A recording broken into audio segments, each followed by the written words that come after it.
Hi, this is the video for Thursday, September 16th. So if you're watching this video, you likely missed class, and I'm just going to explain what we did today. We are still working through the story Lullaby. So that's the whole week, really, is about that story.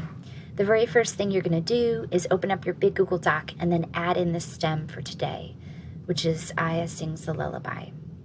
Aya sings a lullaby because, Aya sings a lullaby but, and Aya sings a lullaby so. So the first thing we did was go through this presentation, and on slide 10, you'll see that we start the work for today. I spent the last class just setting up what the story is all about. Today, we're going to spend some more time in the creative space of our own in the world of poetry. So what we did was look at this poem, read it, and then we tried to imitate on our own the way that the language is used.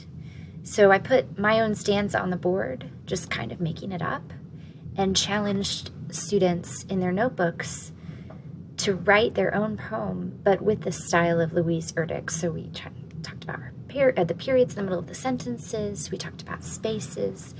You don't have to write about Indian boarding schools at all. You can write about whatever you want. But we're using this poem as the inspiration for the poems that we write in terms of the style and the length of the line. So if you're watching this video, try that on your own, just in your own notebooks. I'll collect the notebooks at the end of the week.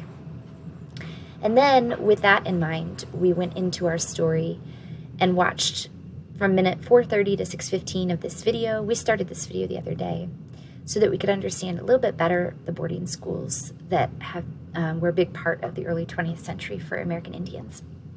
And then lastly, we finished the story.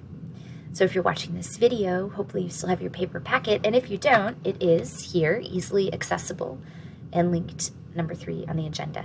So finish the story, there's only a few pages left, and then do your best to answer the stem, and that is what we did today.